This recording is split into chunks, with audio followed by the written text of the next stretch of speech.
So a couple of days ago, I released a video on Estonian CS2 Pro cons with a quick demo review showing why I was fairly convinced that he was cheating in his match against Mouse NXT. This video completely blew up with a vast majority of people agreeing that he was cheating, some thinking he wasn't, and a lot of people asking me to take a look at Team PERA, specifically their match against Guild Eagles, and if you're not familiar, that's the former Bad News Eagles. So I'll be doing that today to try and decide whether we think they cheated or not. If you want to watch the other video after this one, I'll link it in a pinned comment down below. So let's talk about PERA.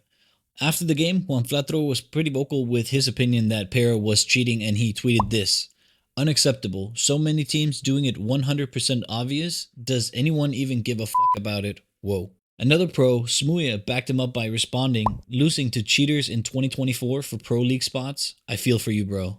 Pro Team Ikla, who recently played against PERA, just announced that they're shutting down operations due to cheaters, with their CEO tweeting that they've decided to take a break from the sport for the rest of the year due to insecurities of investments when it's just luck if you'll play against cheaters or not. Kvem from Ikla also tweeted this at Camion after their match: "Maybe you need to get some coffee and make your focus up," with clown emojis, basically making fun of the fact that he thinks Camion is cheating and he's busy looking for enemies on his radar, which is why he doesn't react at all to Mihu peeking him here.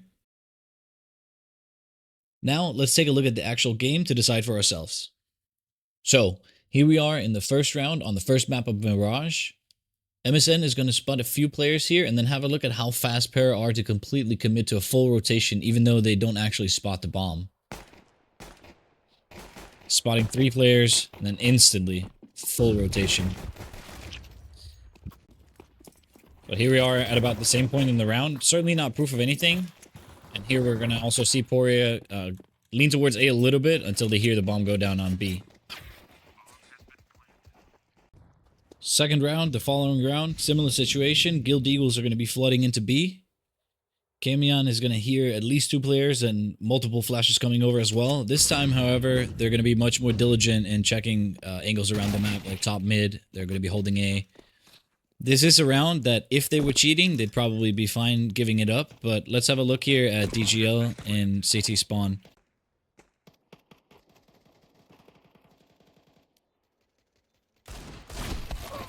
Impeccable timing. It does look a little bit weird there behind the flower pot, but he does spot him. Again, not proof of anything, but definitely some great timing from DGL. Round 4. Camion is going to call on MSN to boost him on Cat by the looks of things. He's going to smoke it on here and they're going to assemble the boost. Now, I did just take a look at this round from the con player's perspective, and at this point, G&E players could easily be in the ladder room, or they could be in these positions right below Camion. Not something he seems particularly worried about, but sometimes you gotta just work based on assumptions. So again, potentially a little bit sus, but nothing too crazy. Round 5, here we're going to see MSN nade into apps, molly deep into apps, and then he jump spots the angle again.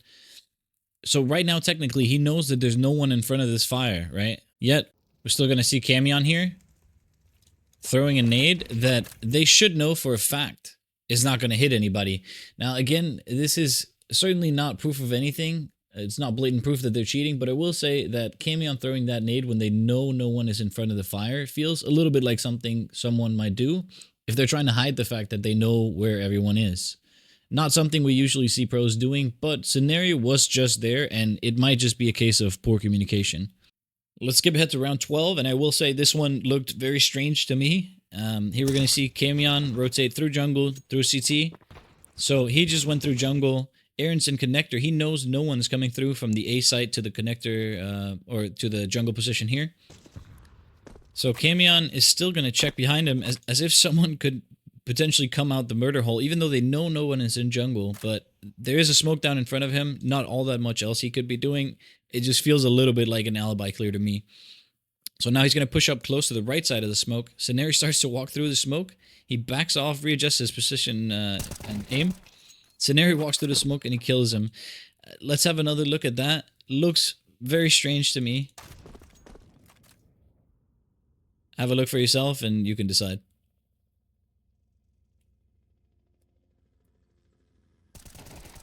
And then he plays a crazy round here.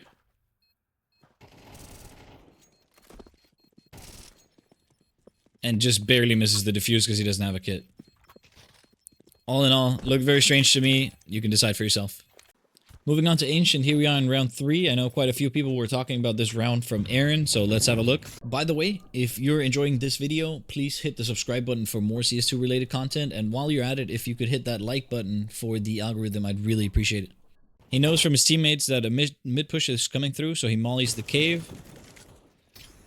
And while he's fighting these guys, most likely he hears Juan Platro in the molly behind him. Juan is also going to kill his teammate now, so he turns around, kills him. And then now he's in the 1v1. He doesn't have info on last. And let's see what he does. So jumps down, hides behind the box, and is holding for a push from B.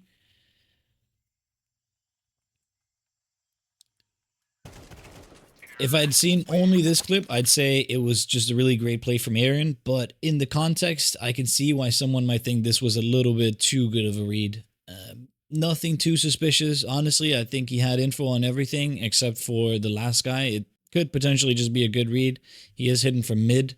The only thing that would have really killed him is if the last player had pushed A main. Skipping ahead to round 36 with another play that a lot of people were talking about here from PERA. I'll be honest, to me, this one doesn't really look sus. On the broadcast, it might have looked a little weird, probably because of sound levels and casters talking, so it wasn't clear that PERA here can in fact hear Synopsy jumping and running. So him running enables PERA to track him just by using sound. I'll let it run here and be quiet so you can hear for yourself.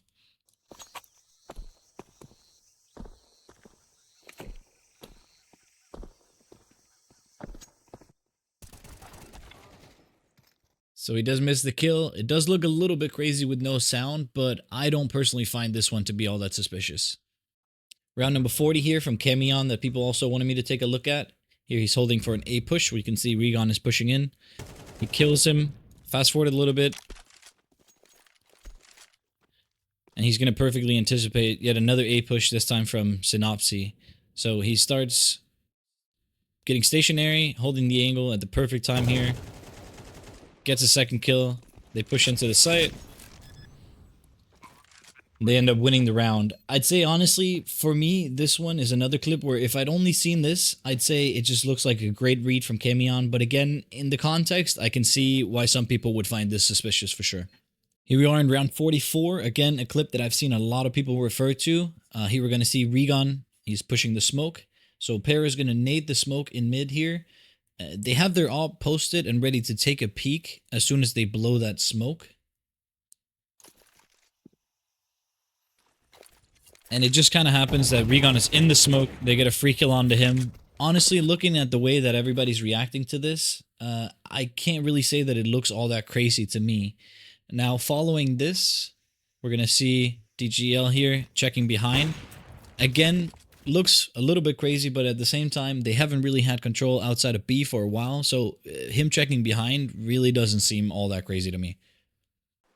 Looking at the match as a whole, I don't know that I can really say that I'm certain that PERA was cheating, unlike the demo review of Cons, where I was pretty convinced, so make sure you check out that video on the end screen for this one. What I will say is that if you told me I had to answer whether or not PERA cheated, I'd probably be leaning towards saying that they did. But what do you think? Let me know in the comments below if you thought it was obvious. Let me know as well if you think that I'm an idiot and I got all of this completely wrong.